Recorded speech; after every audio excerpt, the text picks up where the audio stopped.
Pi, the central character. Tell me about how he comes to be in a lifeboat with a tiger in the middle of the Pacific. Well, his family runs a zoo in Pondicherry, which is a small coastal town in the southwest of India, in Tamil Nadu. It's the early 70s. Times are rough because of the emergency. Prime Minister Indira Gandhi has sort of taken over the nation, suspended the constitution. And so the family decides that they've had enough and they want to immigrate to Canada.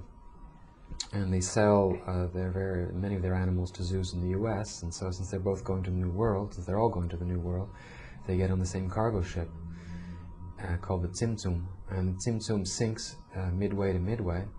And the only survivors are Pi and 4 animals, a tiger, an orangutan, a zebra, and a hyena. And quickly, it's just Pi and the tiger. And so the novel is essentially about how Pi survives with this tiger for 227 days, how he manages to survive. Pi, in fact, is 2 stories. I said Pi ends up in a lifeboat with 4 animals.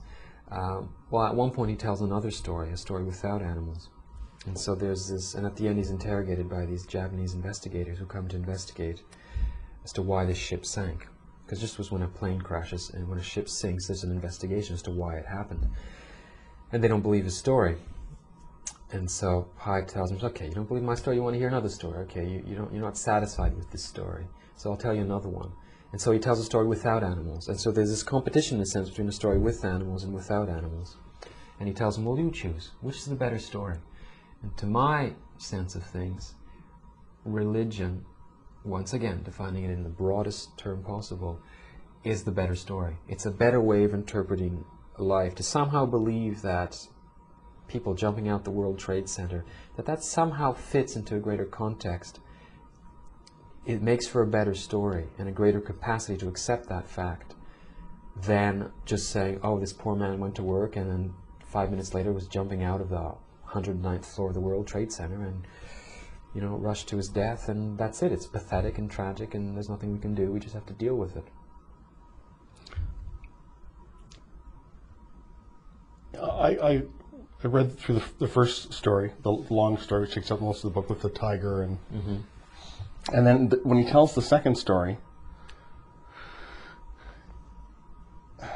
it was more horrible and less believable, which was strange, because a lot of strange things had happened on board the lifeboat in the previous version.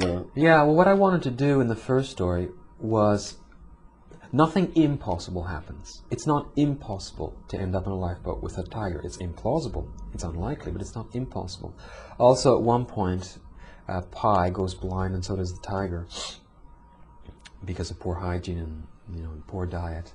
And they bump into another lifeboat with a Frenchman who's also blind. So you have 2 lifeboats with 2 blind people bumping into each other in the Pacific. Wildly unlikely, but not impossible. So, and then they come upon this island, this strange carnivorous islands with meerkats, which are little rodent-like creatures from the Kalahari Desert of South Africa.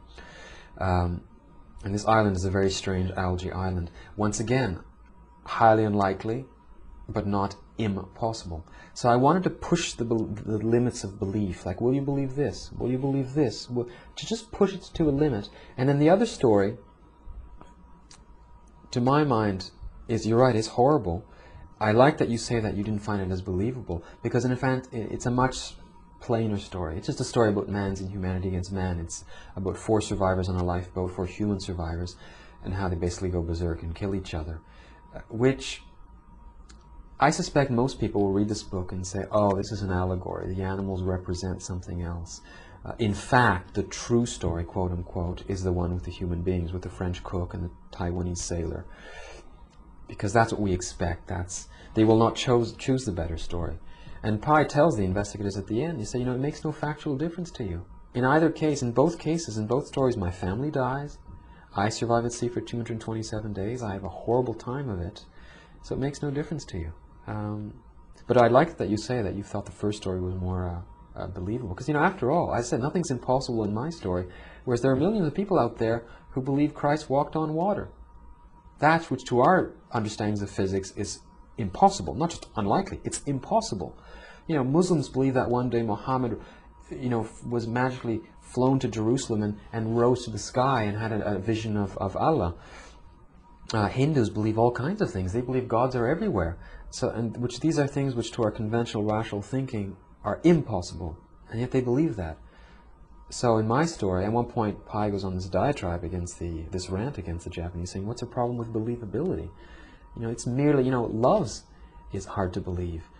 Life to a scientist is hard to believe. There's all these unlikelihoods that we believe. So what's your problem with just this little tiger in a lifeboat?" The book is Life of Pi. I've been speaking with the author, Yann Martel, and Life of Pi, published by Knopf Canada.